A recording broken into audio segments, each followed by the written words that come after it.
I was a little young at the time, and he said, I want you to get your master's degree, and then you can get married to my daughter. So I said, all right, I'll do it. And 3 weeks later, I got into Indiana University, and my wife was going to Purdue in Indiana. And I got my MBA with a focus in information technology and something called decision sciences, which is forecasting and analytics and those sorts of technologies. And after business school, I went to work at Ford Motor Company in Dearborn, Michigan, and was a global technology manager there for a time. I actually did a cross-functional assignment in the car group, and they said, Nick, we want you to go over here, get closer to the business side. And they said, we're going to give you Mustang. You're going to get the new Mustang. Oh my gosh, that's an exciting car. So I get over there, and they said, actually, Nick, we found somebody to do Mustang, but good news, we got another vehicle line for you. You're going to run the minivan program. So I ran the minivan program on behalf of marketing upstream. So if you've ever seen a Ford Flex, sort of a long, boxy version of a Ford, that was once a one-page document on my desk. So they start with research, consumer research, and you work them all the way through to clay mock-ups, and then you've got pre-production vehicles, and they hit the road, and that was one of my products. So did that, and my wife was commuting to work, and she worked in the city of Detroit. And I looked at her one day, and she was complaining about the commute, and I said, do you like living in Detroit? No. She asked me, do you like living in Detroit? No. Why don't we go somewhere else?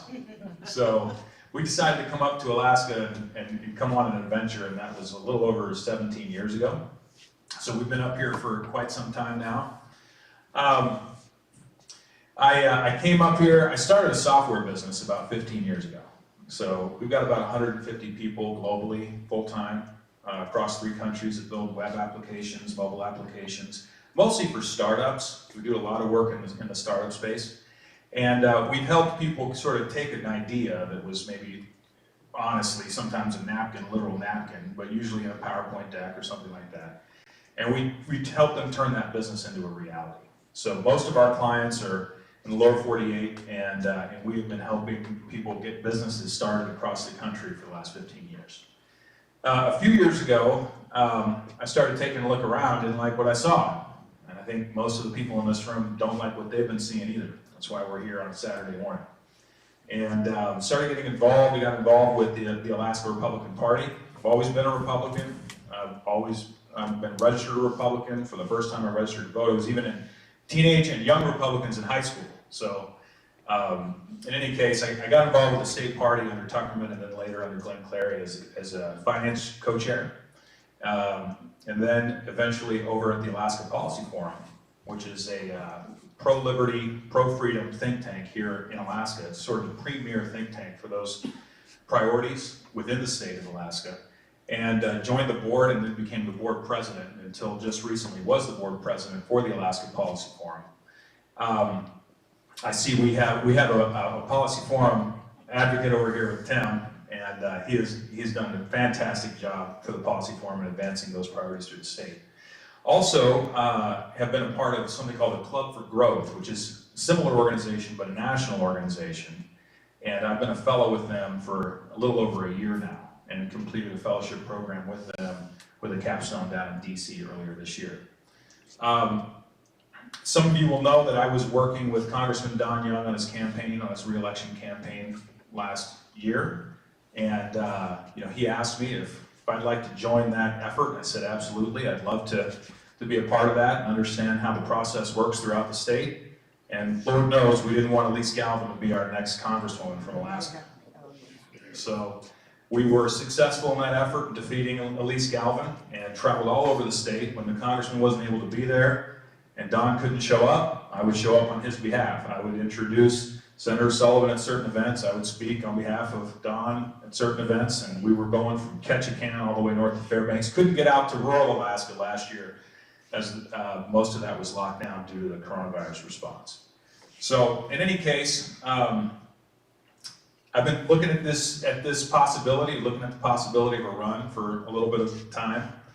And what I saw in the campaign, everywhere I went throughout the state, at events, for Don, I was hearing from people, look, when is it going to be done? He's been there too long.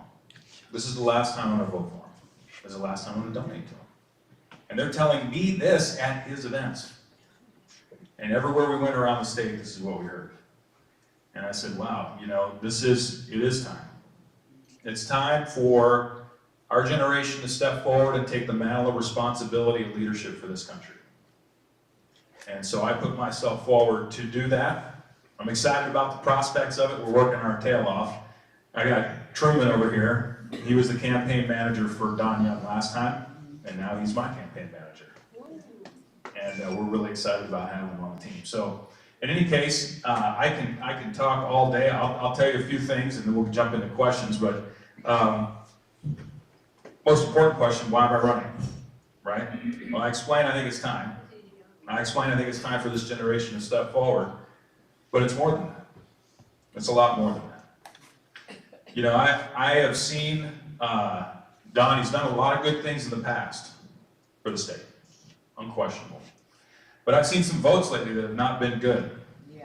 At least not in my opinion. We saw even in the last couple of weeks that vaccine database bill, which I could not believe that any Republican would vote for. We saw the infrastructure bill vote, which we're being sold hard right now in Alaska that this was somehow a good thing. It is not. No, it's not. It is not a good thing for a lot of reasons. Number one, we're spending way too much doggone money in this country. Money we don't have, money that we're hitting the print button on. It doesn't exist. It's being printed by the Treasury, bought by the Fed. Right? It doesn't exist. And we see an inflation print yesterday, year over year, November to November, almost 7% consumer price index increase. This is the fastest growth in inflation since the 50s. Now let me tell you, when you print money, what do you think is going to happen?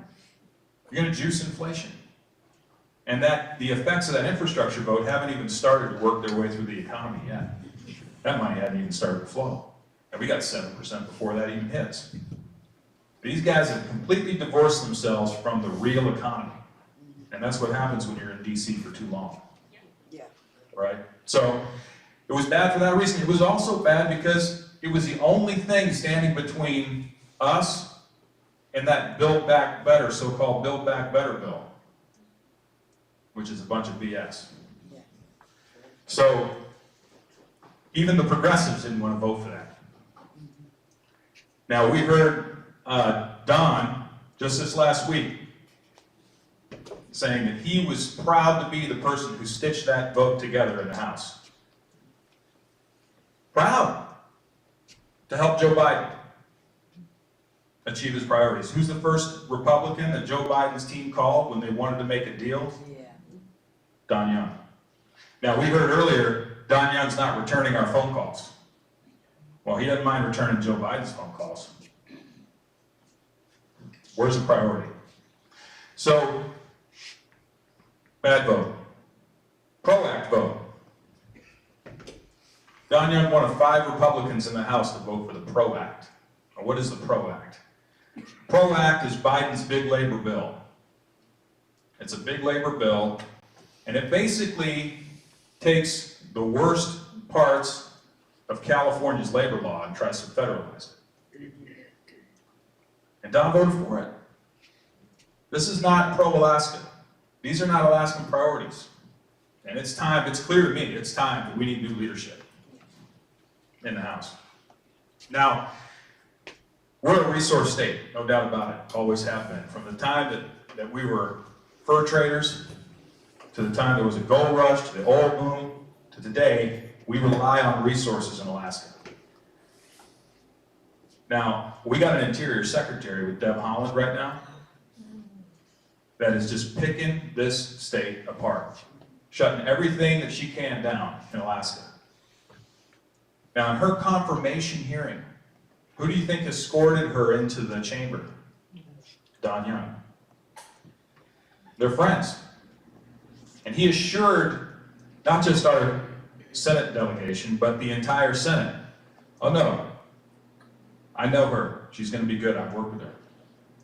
She gets confirmed. First thing she does is start shutting down on Anwar. Second thing she does, start shutting down Willow. Willow is real production around the corner, 150,000 barrels a day of production. We need that in the pipeline. That's our future. So, in any case, that's important to me. Other things that are important to me, general federal spending, kind of touched on that. Also, big tech censorship, right? We've got platforms in this nation that control arguably 70% plus of all digital speech that's going on. Now, I don't know about you, but the way I read the First Amendment, you got to open up these platforms to everybody. You cannot put your foot on the scale for one point of view, and that is what they are doing. We saw them do it last year, and they're continuing to do it in very subtle ways. Ways I understand because I come from the technology industry. I've been in tech for the last 20 years. I've seen it from the time that the World Wide Web opened up to today, and I know what they can do because it's software. That's what we do. So if we don't get some people in Congress that understand the underlying technology, you can keep calling these executives before your committees, but if you can't understand what they're telling you, how are you going to push back? Yeah. Don doesn't use email, never sent one. Don doesn't text messages, never sent a text message. How is he going to regulate or even understand what's going on these bills, like the vaccine database bill? If he even read it, would he understand it? I don't know. So we've got to have some fresh energy, we've got to have some fresh perspective, relevant perspective, someone who's engaged in the real economy in the last 50 years. It's my view.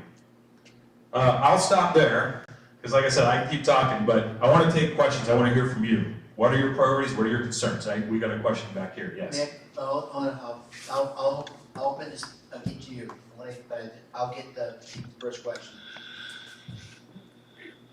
NDAA, National Defense Authorization Act. There was 113 Republicans voted for that in the House first go around. Don Young was one of them.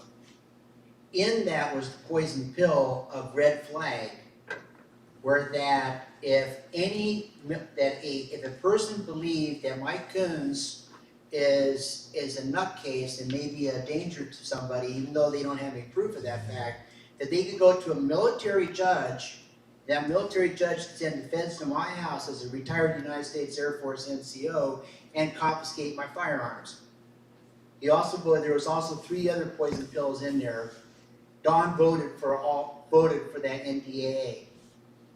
With the written, I got a letter from him saying that he was assured by Mike Rogers and that the Senate would strip that stuff out, but yet he voted for it. So my question is, when it comes down to these votes, and it comes down to bills that are that tall, how are you going to vote on? How are you going to determine what's going on in it? And if there's poison pills in there, even though there's really good stuff in there, like a 2.7% pay increase for military, when you got poison pills in there, you stand on your principles and say not no but hell no, and we're going to fight this and get those things out of there. Yeah, you got to have red lines, and red flag laws are a red line. And those aren't. By the way, that's not the only red flag law-laden bill that Don has voted for in this session of Congress. Yeah. There's been others. And look, the Second Amendment, you cannot compromise on that. I don't care what else is in that bill. You got to stand strong. And an assurance from someone in the Senate that, oh, don't worry, I represent the 99 other members of the Senate and myself, and I'll make sure this gets pulled out. That's not good enough. That's not good enough. Not with this Senate, I can tell you that right now. So this idea that we're going to let it ride on a body we don't control and hope that it works out, no, that's not good. So you got to have your red lines. Nick, I have 3 things that are really important. Number 1, term limits. Like as you noted, we will read the bill and require that everything is separate.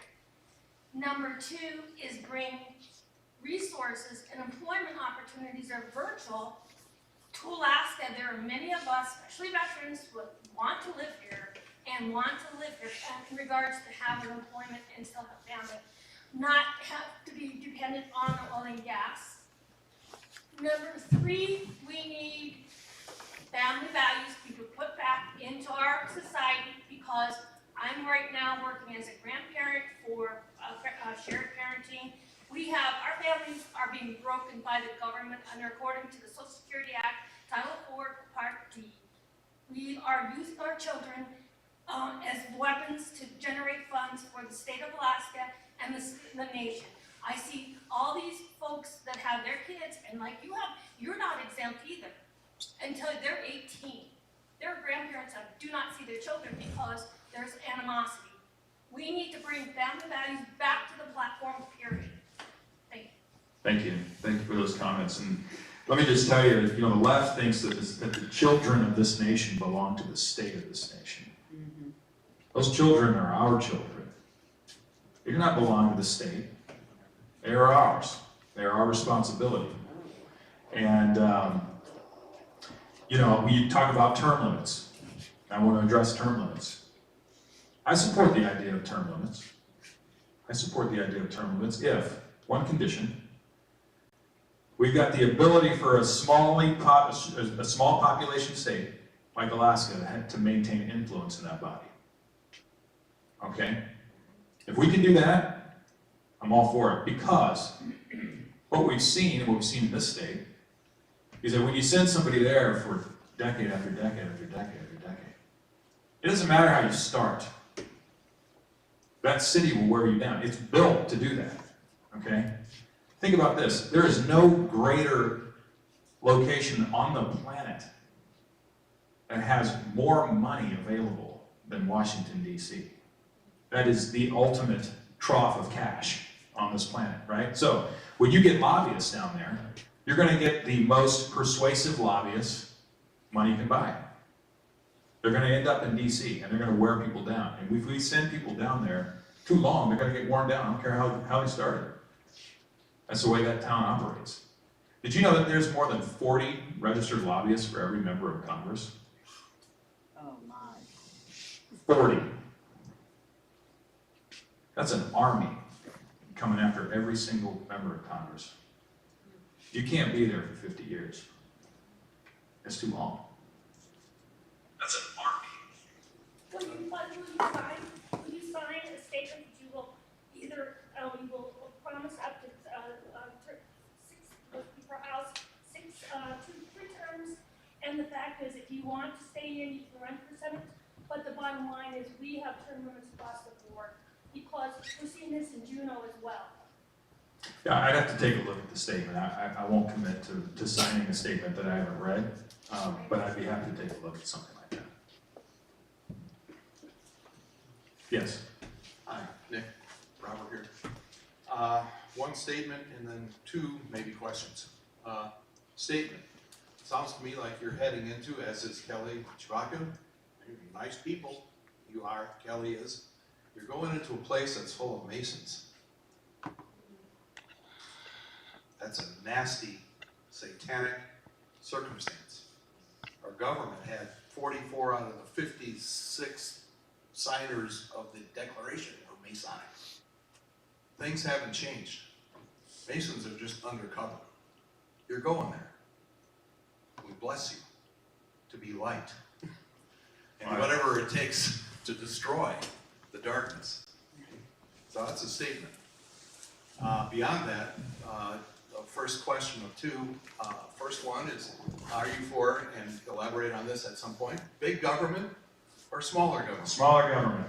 Smaller government. This government's gotten it way out of control. Yes.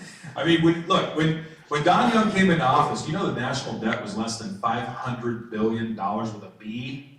A B. Today, $500 billion, don't even think about it. Doesn't even register, right? Today, the national debt is nearly $30 trillion with a T. 60 times bigger. The only way to explain that is that we've spent beyond our means. Going back to those earlier comments, we've just hit the print button. Now, what's wild is the dollar, the US dollar, has lost more than 95% of its purchasing power since 1972. That is nuts. That punishes savers. We heard from Mike just a second ago talk about a 2.7% increase in military pay. Well, when inflation's at 7%, That's nothing. you're taking a haircut. You're taking a haircut. And these guys don't understand that what they are doing, their policies and their actions, are the things that are causing the inflation. We didn't have inflation 2 years ago like this. What's changed? Free money, so-called. Yep. I'll finish with the second question. As Alaska is a resource place, and then we're here to develop resources like Halland or Hagland. So as there is a return to a conservative pendulum swing coming up, then resource development in the state would go back out onto the table, and here's the question. Will that become more federal programs, or will that become a entrepreneurial offer opportunities? It's a good question, and let me just say, you know, it's without question that the state of Alaska has more resources available to it than any other state in the nation. We know that. Not just oil and gas, minerals, timber, fishing, you name it. We've got it here. Number one. But did you know that Alaska is the second most federally dependent state in the country? How does the state with the most resources of any state in the country end up one of the most dependent states in the country? It comes from in my view, something that I call the appeasement mentality. Yeah. In DC, our delegation for so long has said, well, if I just bring home one more strip of bacon, everything will be fine. So they give away our rights and our resources, one little bill, one little compromise at a time.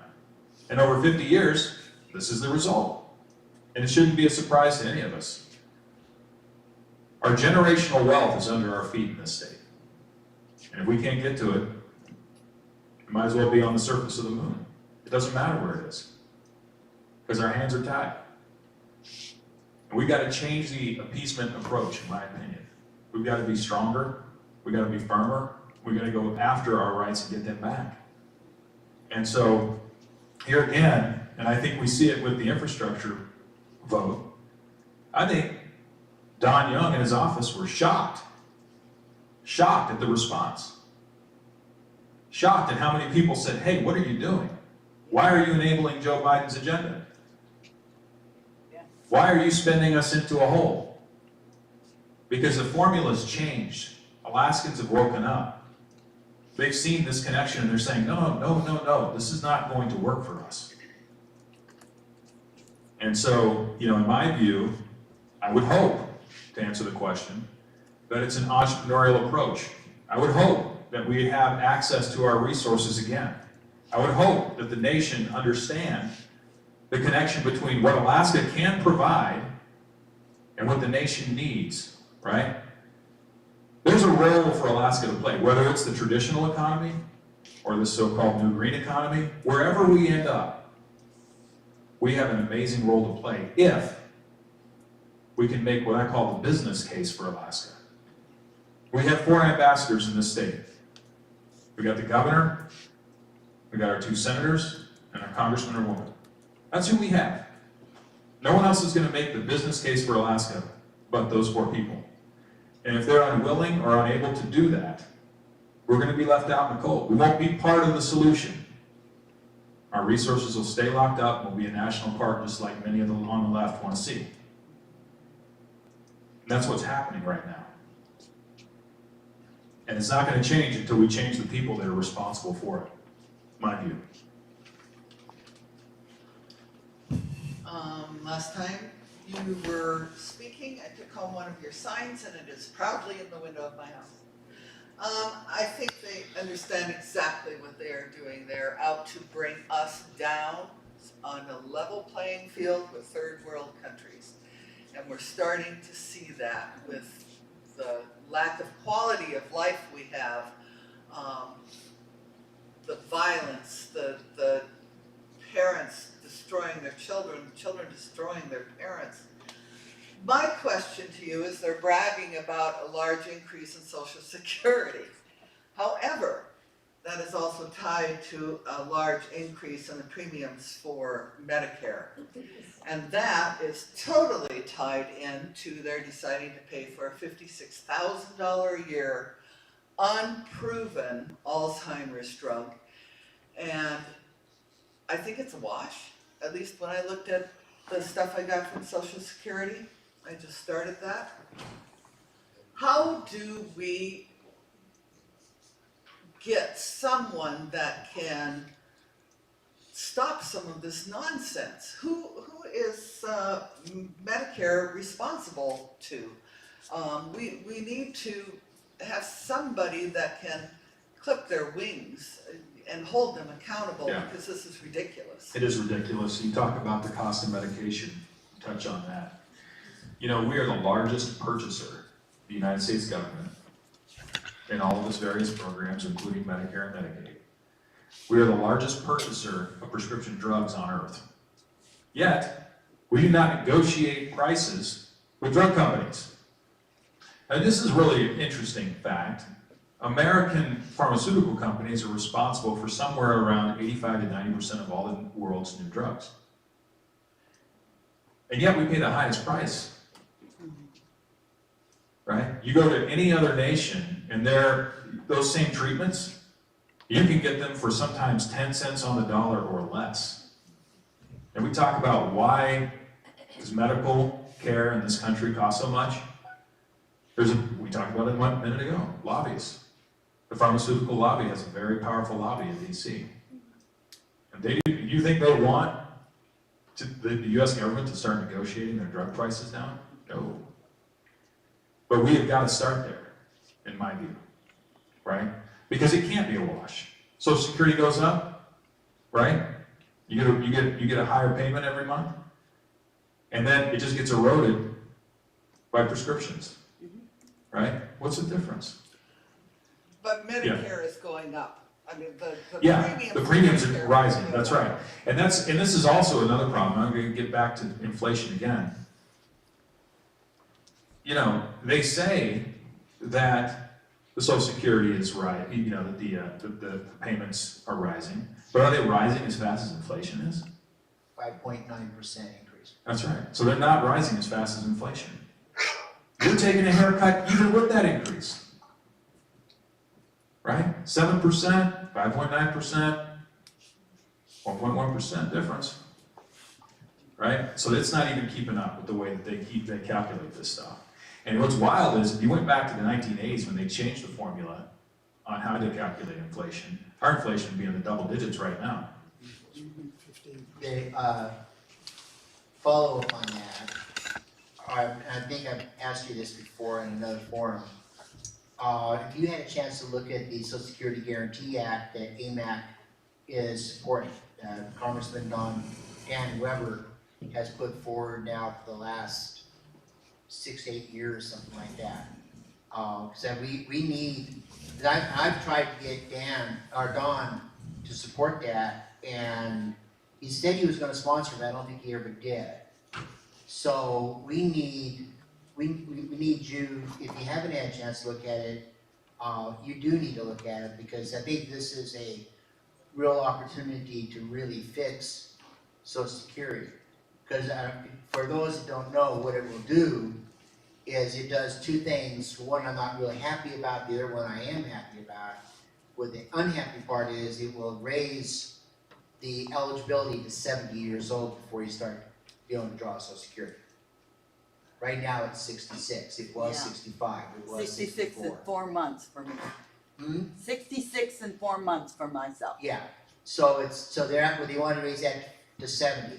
However, what they want, the good side of it is, what they want to do is make it so that a person that's working can put up to 15% of their wages into, it's not a 401k, it's basically a Social Security fund that they control. That, you do it Charles Schwab or Edward Jones or whomever, not the government. The government cannot touch it. So then that would get people, when they become 65, they don't have to worry about it because they're gonna be self-insured for retirement. I think So that's- and then Yeah. lastly, on the CPI, yesterday on Varney, they were pointed out that, you're right, if we look at the CPI of 1980, the way it did it, it would be up to 15% instead of the 7% they're talking about. That's right, yeah, it's amazing what you can do with statistics, right? But you talk about self-control of your own retirement account, right? I think that's good. I mean, let's look at how the government is performing on Social Security returns. Their returns are poor. 2%. 2%, 3%. They're low. Why are they low? Why are they so bad at this? I'll tell you why. You know what they hold? T-bills. T-bills. That is what this so-called Social Security Trust Fund is holding. That's their assets.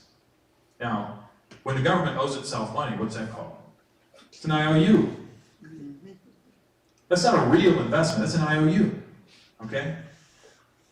We used to have higher yields on T-bills, but they've been historically low for so long that it's actually contributing to the accelerated bankruptcy of the Social Security system,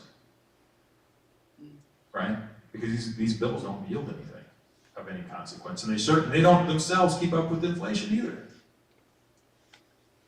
Other questions?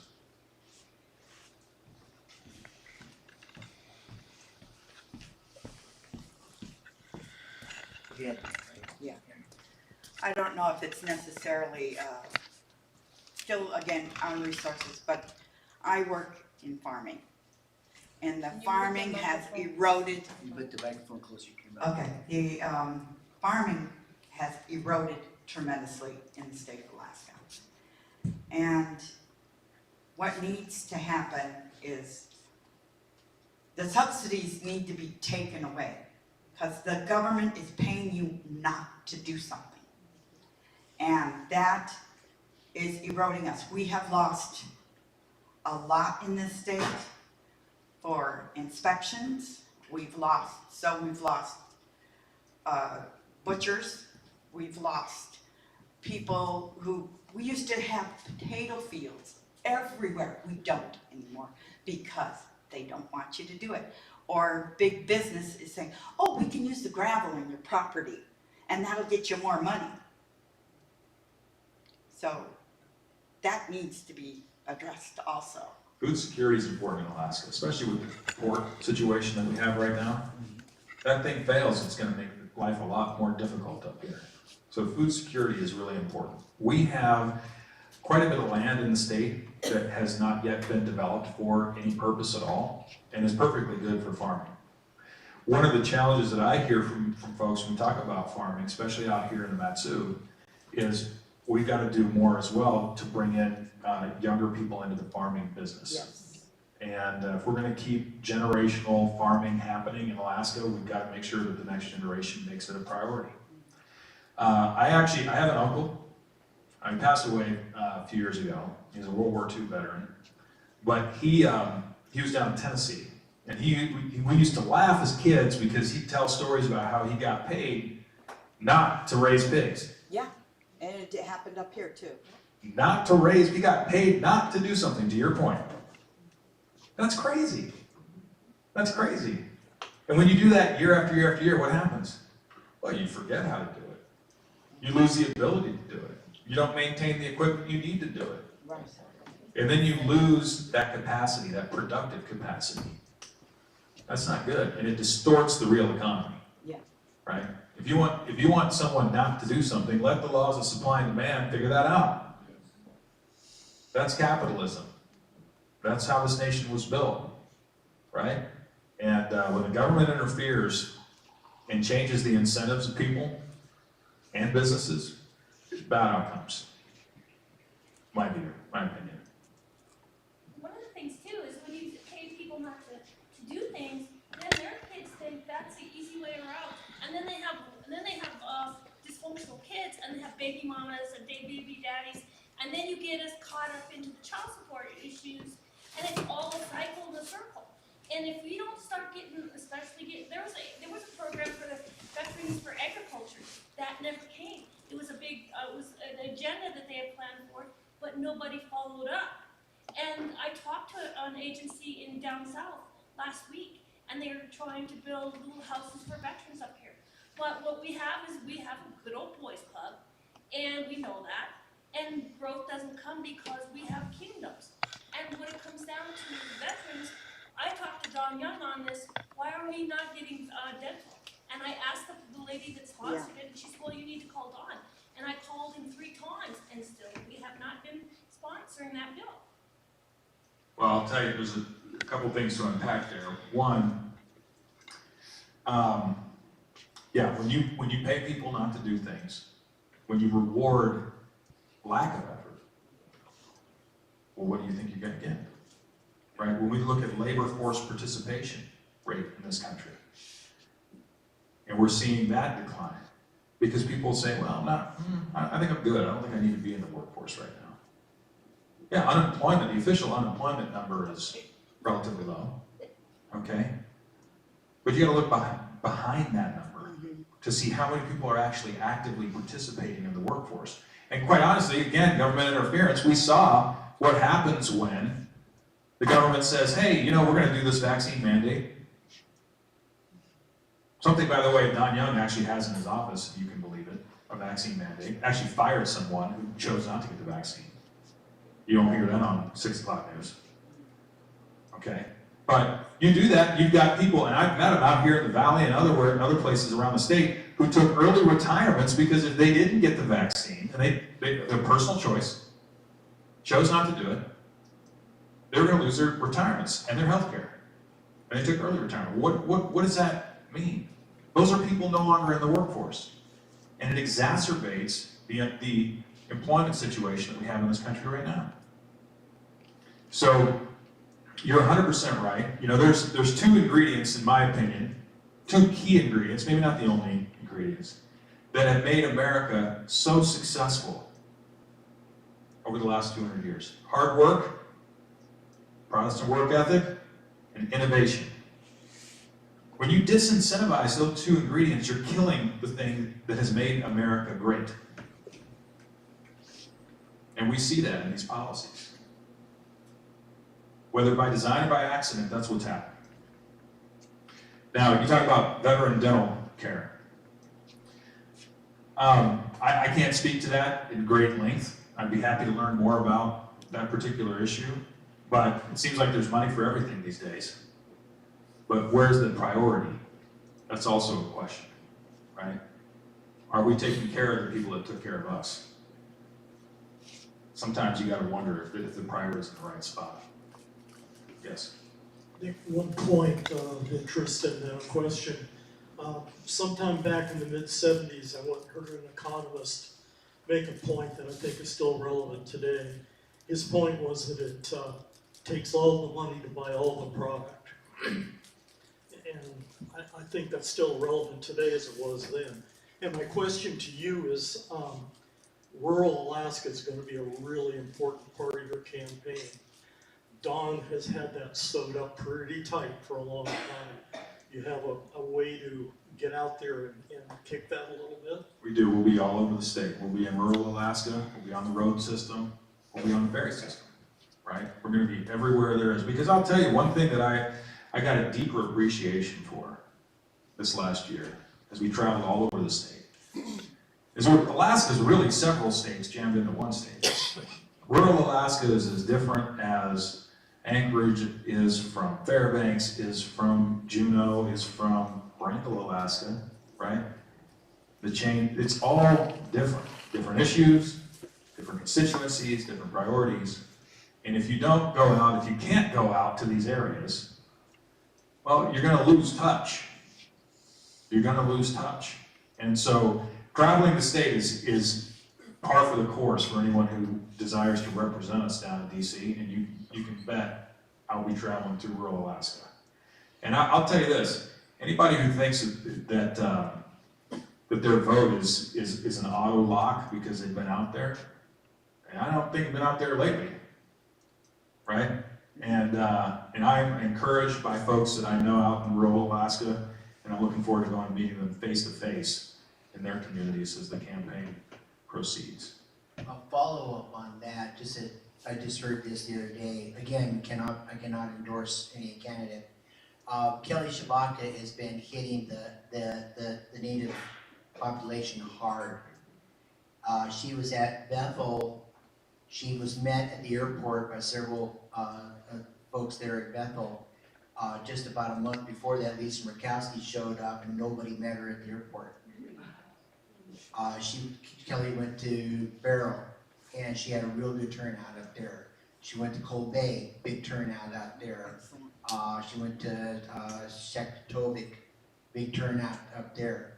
So, and from what I'm hearing, and again, I'll say this to other candidates is, yeah, you're right. We need to get, all the candidates need to get out and be talking to all Alaskans and finding out what they want to get done. Because frankly, from what I'm hearing from Kelly, there's a lot of pissed off natives that just feel all of a sudden found themselves that they've been used. And it's like, I can't count the times I've heard Don and Ted, well, we're gonna get flush toilets for the villages. Well, I've been to Alacaca, there ain't no flush toilets out there. I've been to Hooper Bay, there ain't no flush toilets out there. So, but yet they keep on talking about it and not delivering. So anyway, anybody else? Yes, ma'am. He touched on one of the questions I have, but the other one is about manufacturing. When we go to the stores, everything is made in China. Do you have any ideas of big business? They're in it for the money. They don't care about freedom. They use China and these other countries that don't have any democracy or freedoms going on in their countries, but they're in it for the money. Is there any way, and Donald Trump tried to start to do that, that you have ideas to bring back business? We have manufacturing here. I know the cost of goods is going to be more. Everybody wants to buy cheap, but in the long run, we end up killing ourselves for doing that. Yeah, it's a great point. It's a good question. When China started to open up, initially, I believe, under Nixon, and then later, even more so under Clinton, businesses rushed over there, right? Because it was cheaper. Okay, and I've heard it said that Walmart is probably the single catalyst to opening up Chinese manufacturing and taking it out of the United States and other nations. And what we know about the way that China has gone about doing this, specifically China, is that they own many of the industries and the quasi-public companies over there, they own them, right?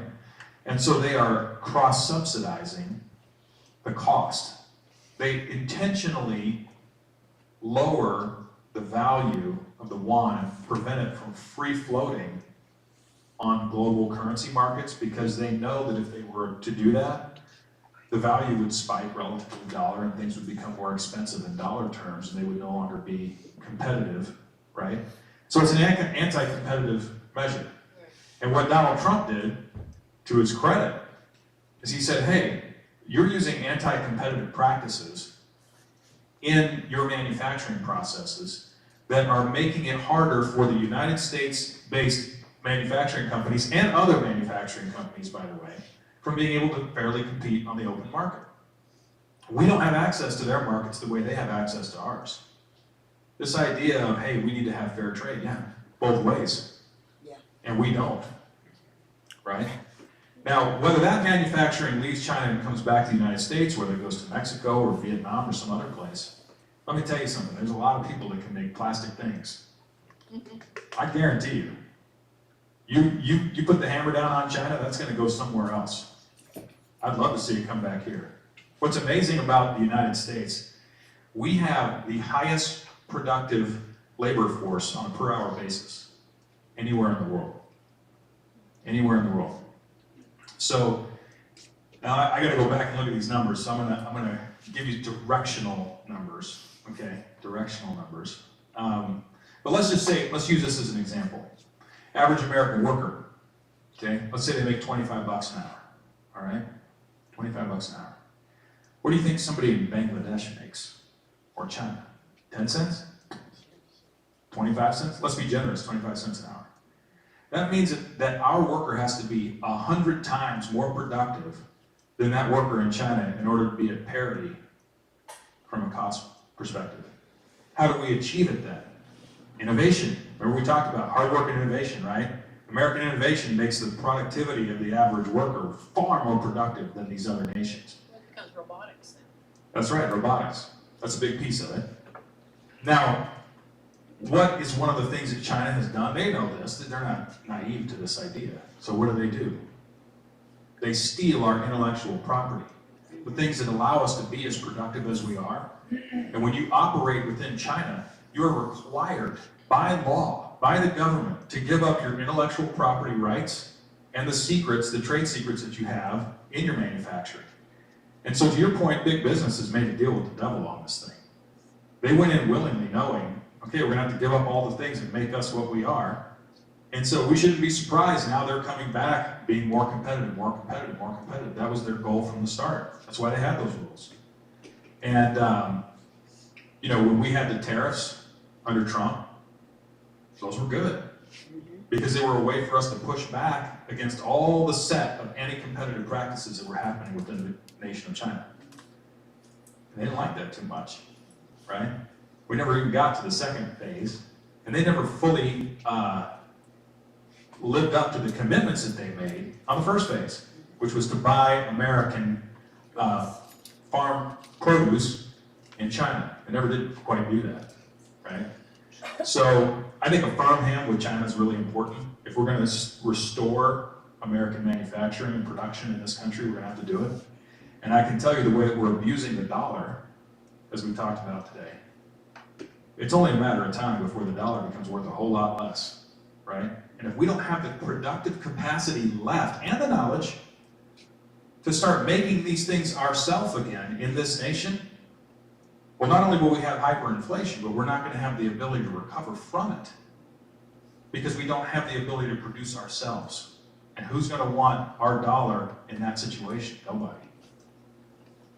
So hopefully that answers your question.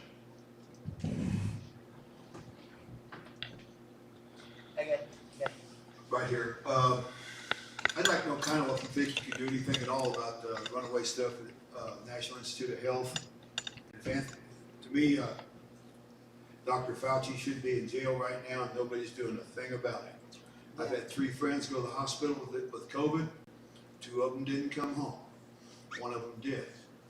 And that's the thing with me on this government regulations, to where I have every retired nurse, and I'm actually ashamed to be in the nurse anymore because the treatment people get at these hospitals, it's pathetic. They lock them away, they do all that. So I'd like to know, you have any ideas on what you could do as a freshman? I know you'll be a freshman, but just basically where to take that thing. Well, yeah. So, yes, I will be a freshman, but A, everyone starts there. B, you can have influence. And this is where it comes back to making the case for Alaska and Alaskans, right? Is that you can have persuasive influence with your colleagues. I want to talk specifically about my experience with this coronavirus response in the hospitals. I personally had a friend, one of my best friends in school. He passed away. He was in the hospital, 3 kids at home, wife. His kids are high school and lower, okay? He went in and his family didn't get to spend time with him. They kept him away. And only just a few short minutes before they pulled the life support systems from him did they get to see him. That's wrong. That's wrong. He did not want to be on life support. He wanted to go home. They intubated him anyway, did not honor his wishes. That's wrong.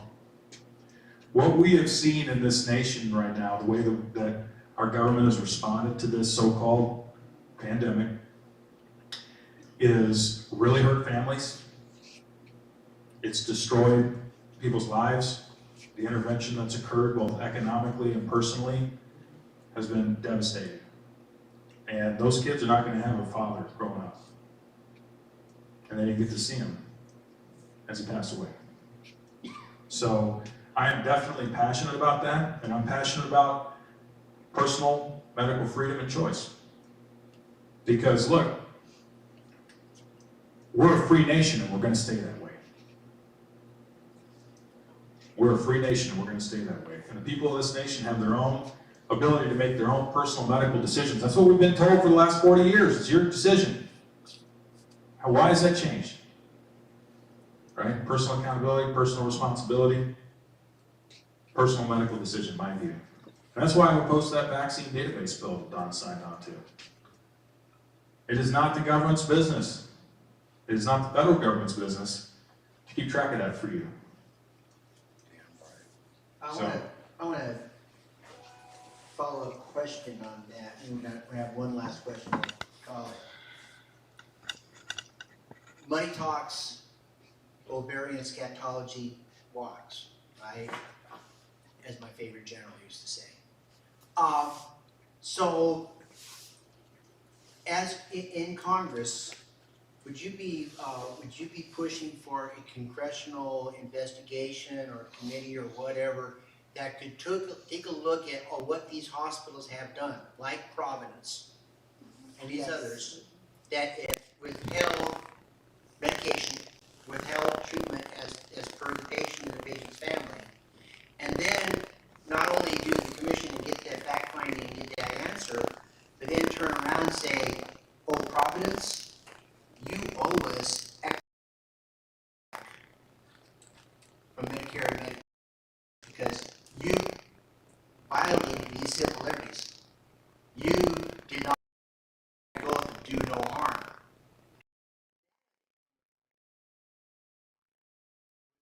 I would really like to see. I don't like commissions. I don't like congressional committees. There's a bunch of hot air 9 times out of 10. But I think if we did something like that and really put the kibosh on these hospitals that have violated so many tens of thousands of citizens' civil liberties and been a direct causation of their death, that if the Congress were to turn around and say, and we're not asking for it, we're pulling it, then I think that would be something I would you entertain something like that? Sure, I think it's worth auditing the providers, right? And I think we do need to look at the civil liberties. I mean, what liberties do we have if we don't have civil liberties? You made your remarks here at the beginning about AMAC's view on the First Amendment, Second.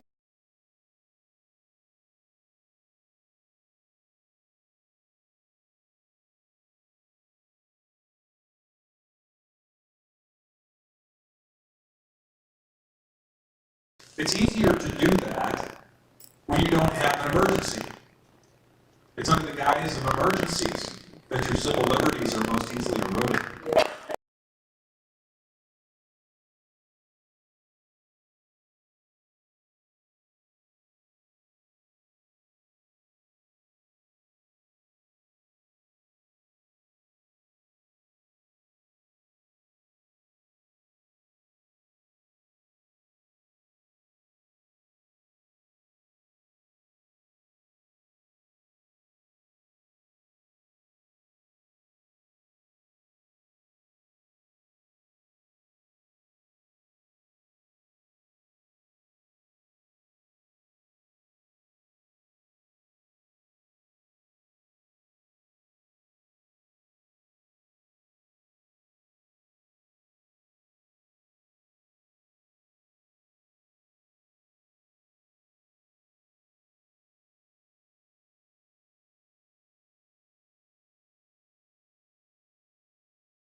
But the article title says, Don Young AWOL for 19 months in committee markups.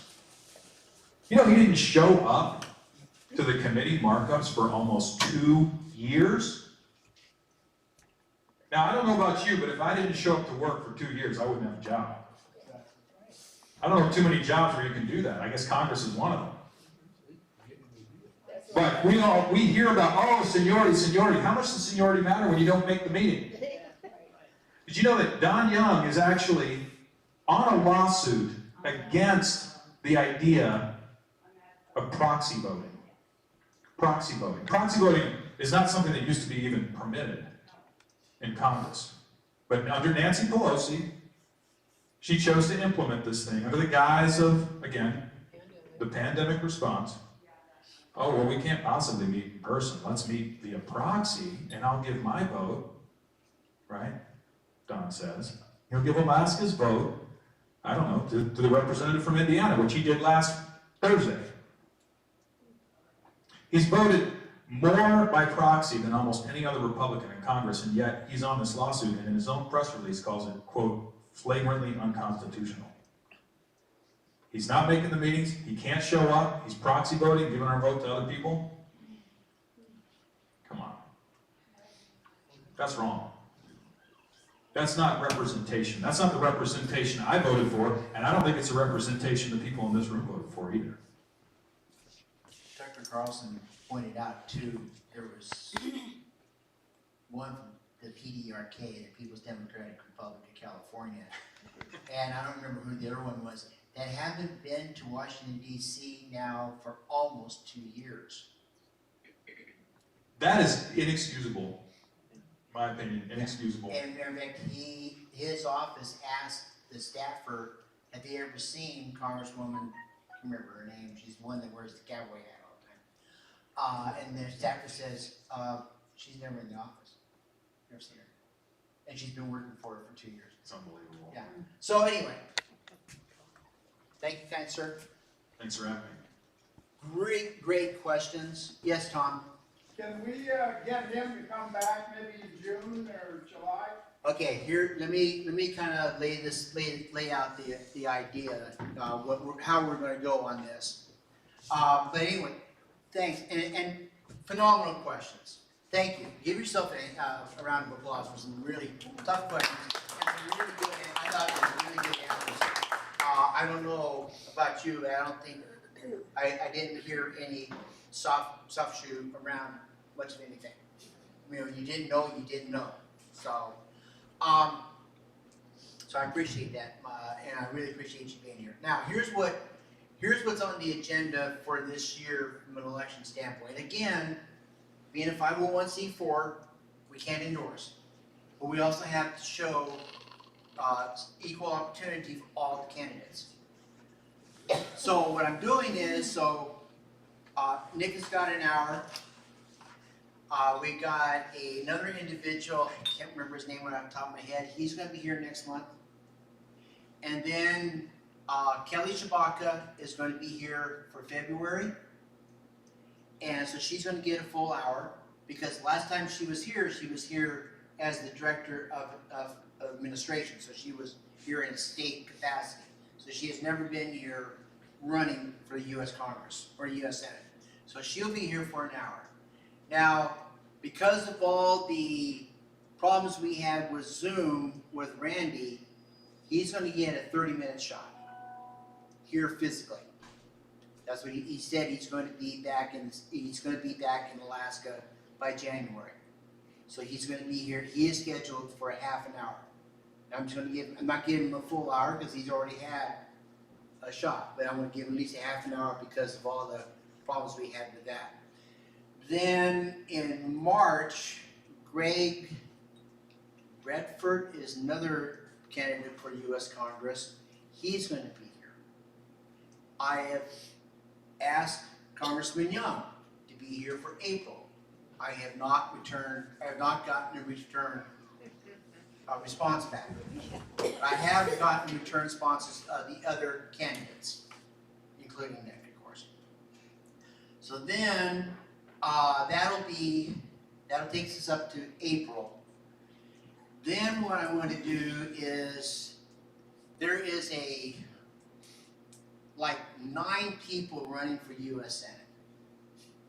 So what I'm going to do is I'm going to break it down into groups of 3 for people that, I mean, these are people that nobody even knows who they are, but I have to ask them.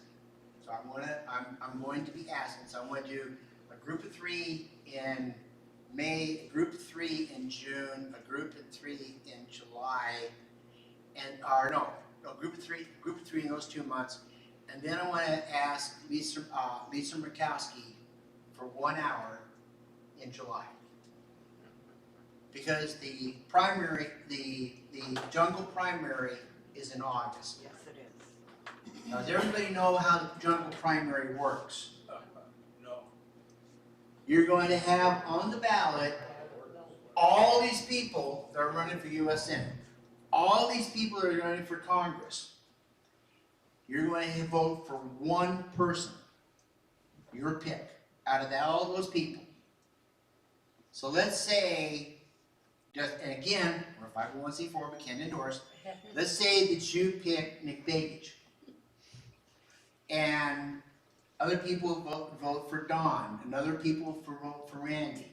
So let's say that, so then what's going to happen is the top 4 then go to the general election.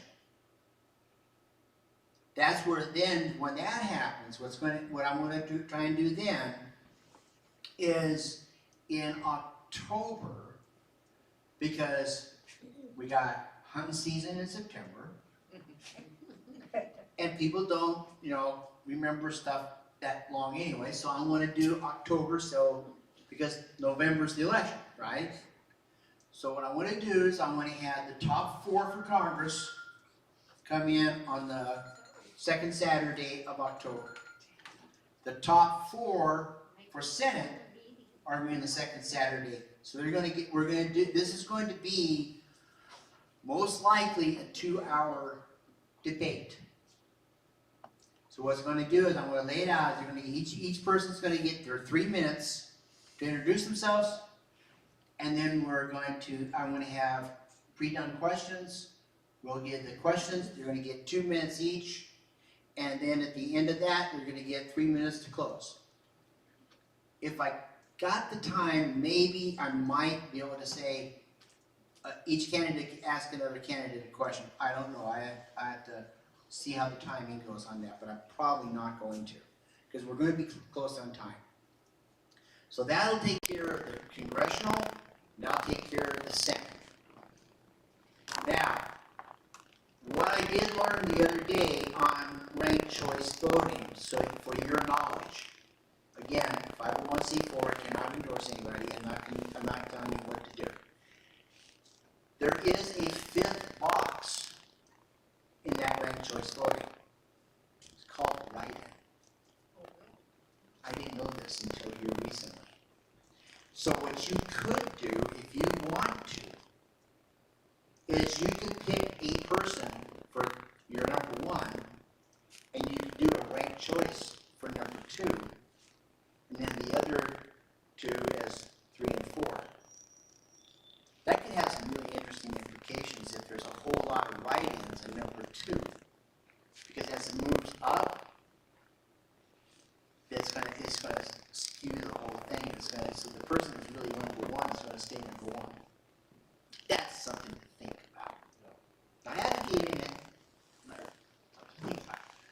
So that's the first debate. That'll be on the 2nd Saturday of October.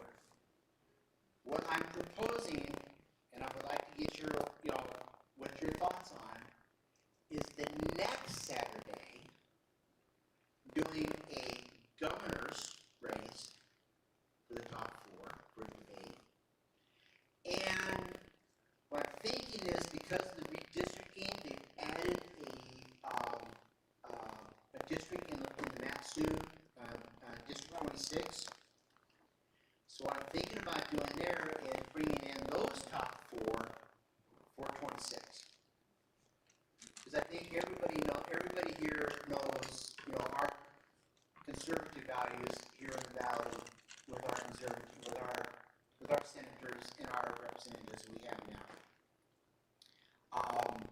So that would take care of that,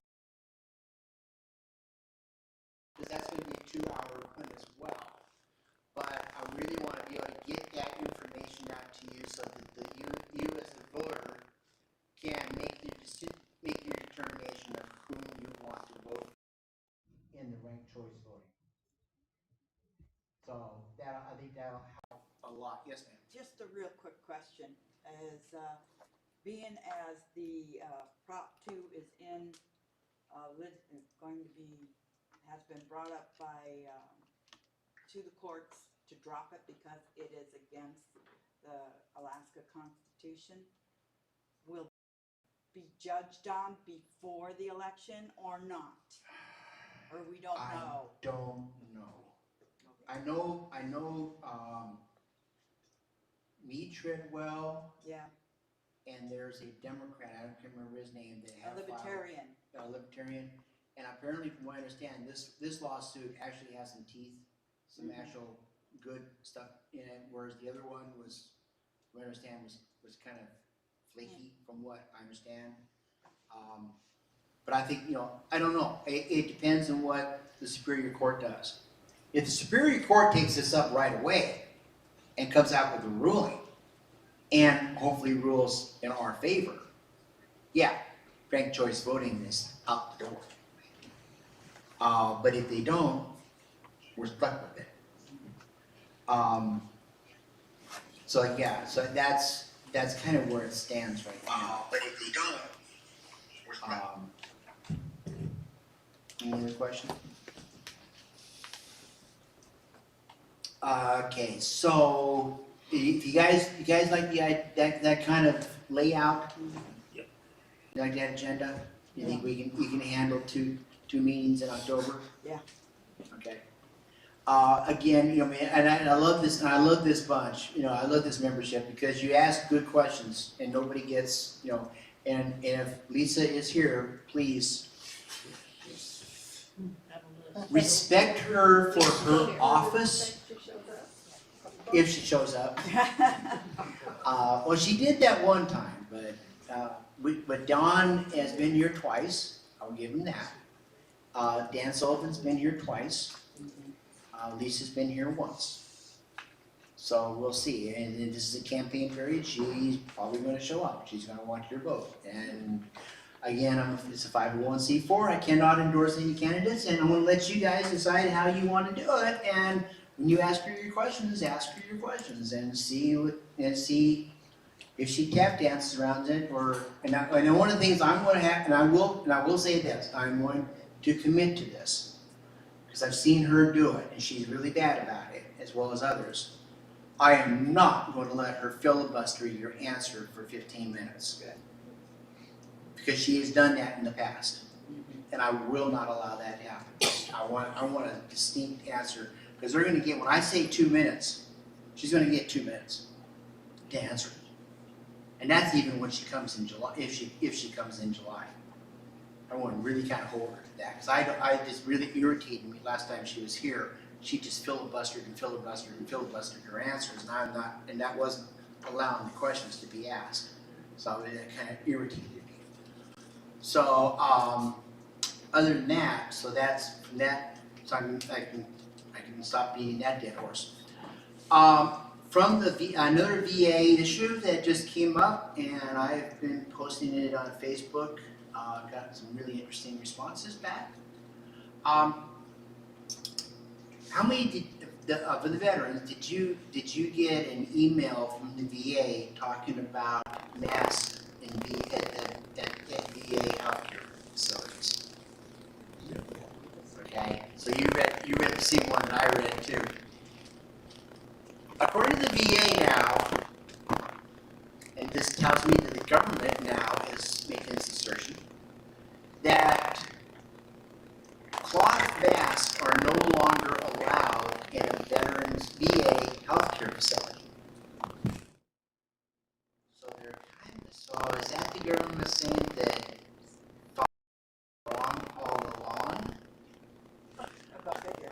So what they're going to do is they're going to mandate that you have to wear the surgical mask, which they are going to provide. So, I took that to the next level from a state standpoint. And I got a hold of David Eastman, I got a hold of Kathy Tilton, Shelley Hughes, and others.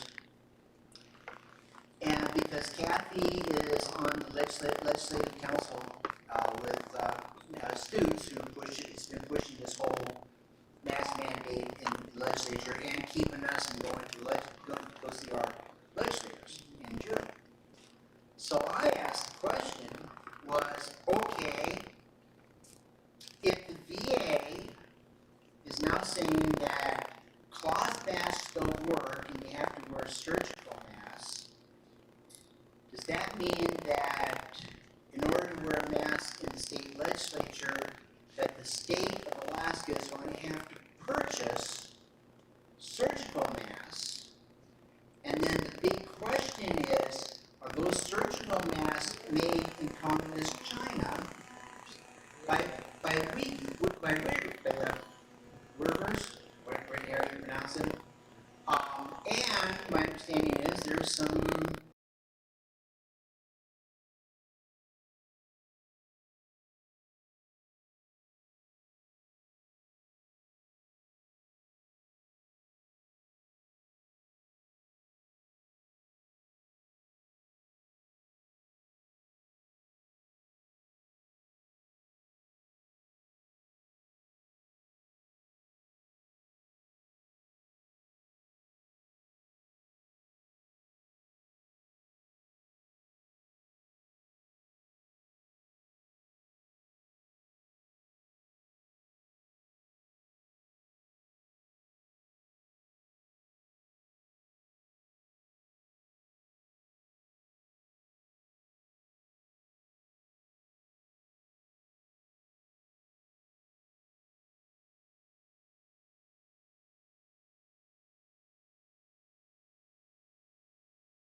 so am I a facetious SOB? You damn right I am, and I'm proud of it. But I figured, well, what the heck? If the VA is going to do this, what's next? Is it the TSA? When we go to fly and we're mandated to wear this stupid mask from here to Seattle, and Seattle to Nashville, like I just had to do, that was infuriating. Well, so if the federal government now is admitting that the cloth mask doesn't stop the virus, then is the TSA going to spend a whole lot of money for surgical masks that are made in the USA or made in communist China? Is it going to happen at all federal buildings? Is it going to happen across the federal spectrum and then going down to the states? So those are questions to be asking, folks. Those would be questions to be asking all our state legislators, and we need to be asking Don Young, Dan Sullivan, and Lisa Murkowski. And I have. And the reaction from the staff has been really interesting. Like, we hadn't heard about that. Yeah. And so and I got some really positive responses from Dan Sullivan's office. Got some really positive results. So then there was another one that on that red flag issue that was in the NDAA. Kelly Shabaka brought this up in the campaign trail about what was in there. Because like I said, it got to the point, it was actually in there so that if I, as a United States Air Force retired, I cannot be recalled now, because you can be recalled up till age 65. After 65, you can't be recalled. But they can still come and confiscate my firearms if that had passed. So Kelly found out about it, and Kelly really got it out. So I heard that and I went, what the hell? So I called up Kelly and I said, educate me. And so she did. So I called up Dan Sullivan's office and I've got the direct line to his chief of staff, Larry Burton, who's a phenomenal guy. And I told Larry what was going on. He goes, what? We haven't heard about that. And I said, yeah, that's what the House just passed. That's heading your way. Yeah. I got a call back 2 days later from Larry that went directly to Grassley, who's the ranking minority leader in the Armed Services Committee. That was strict. Good. They did not get the votes to pass that out of the committee.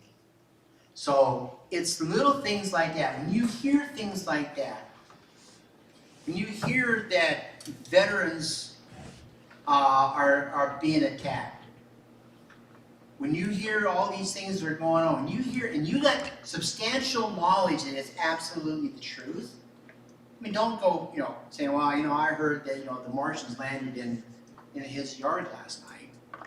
But if you got good solid facts, give them the phone. Call them. That's what they're there for. And let them know what's going on. Because I tell you, when Dan heard that, he went right through the roof. Matter of fact, a week later, I saw him at the Republican Women's Meeting, and he thanked me for bringing that to their attention. Because they didn't know that was happening. Because you got a bill that thick, nobody knew it was even in there. Except Nancy Pelosi and the people that put it in there. And then, and then what the thing that really irritated me was when I found out that Don did know it was in there and he still voted for it. So that's how we got to stay active. That's how we have to be advocates. And the only way we're going to win this battle and this war, it's not, you just haven't won the battle. We have to outsmart, outfight, and outgun the socialists that are trying to take this nation down. For every time that they yell and scream Black Lives Matter or whatever their little slogan of the minute is, we need to be getting in there with the facts and nailing them and nailing them and nailing them and nailing them. And telling our congressmen and telling our state legislators to stand up for freedom and stand up for those values and stand against those things that are going on. And every time we hear it, we got to continue doing that. Because if we don't, they win. And when they win, kiss your freedoms goodbye. Okay? So next meeting is January the 8th, I believe it is. It'll be here, and we will have the, I'm sorry, I know you got it on live stream. Please share this, make sure that you share this on Politidic as well. We'll have the candidate for U.S. Senate, for U.S. Congress here, and we'll do the same thing as we did today. Any questions? Yes, ma'am. Aren't one of the Republican women's clubs meeting that day? I think so. Not that I'm aware of. Yeah, well, I may have written it down wrong. Not that I'm aware of. Republican women meetings. Or is that on the same day? At the Matsu restaurant? Yeah. Yeah, I think so. I mean, I got my trusty cell phone down. I'm actually figuring this thing out how to use it. So, yeah, January 8th. January. So that's for us. Yeah, AMAC. Next week is the Republican Women's Club. The 15th. Yeah. So also get out there and enjoy yourself at Colony Days. Oh, how many people here from Palmer live in downtown Palmer? Oh, no. Have you signed the recall For what? For the Assembly members. assembly members, No, where? Cindy, Let's see, where are they today? Where's Cindy Hudgen, it look her up on Facebook. She's heading it. They're doing a recall on Sabrina. Julie's out. They're doing a recall on Sabrina, Jill, and Brian. Yes. All three of them. Where do you do it? Where do you? Get with Cindy. I'll get you with how to get hold of Cindy. Okay. Because you need, if you're wanting to sign that, that's, because they only need 169 signatures, and last I heard, they were really close to that, but we wanna go over it, make Oh, sure yeah. that, everybody's, it all gets counted. They're trying to get 1,000, but I don't know, but that is in the process of going on. Again, I can't endorse and I cannot promote, recalls, however, I just wanna make sure that you realize that there is a recall petition going around. Anybody else in Palmer that didn't know that? Okay. So other than that, have yourself a Merry Christmas and a Happy New Year. Don't be defensive driving out there. Watch out for the other idiots. Yes. So, have fun, folks.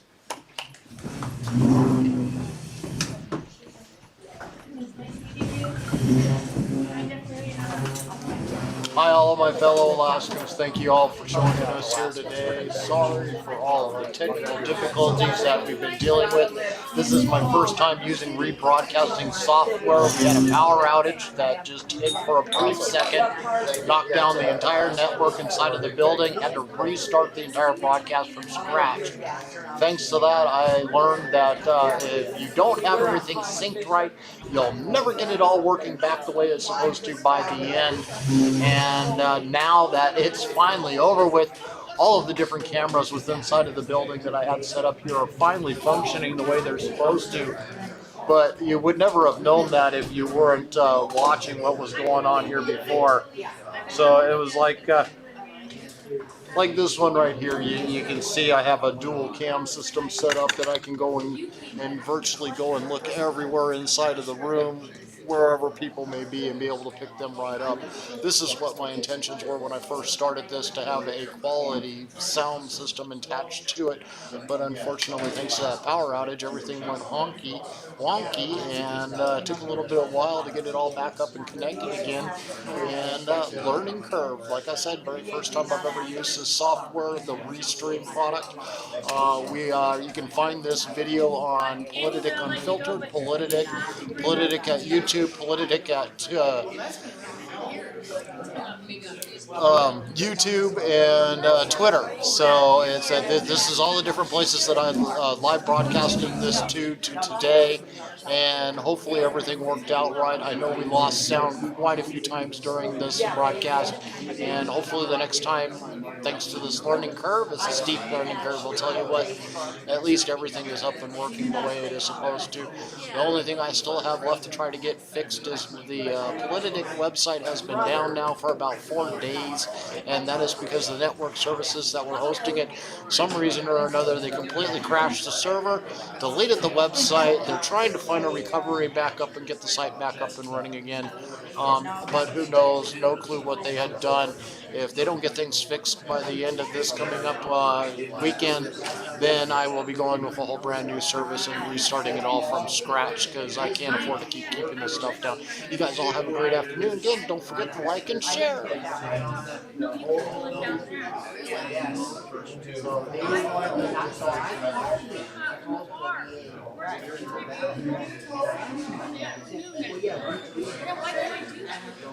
I talked to the state, I said,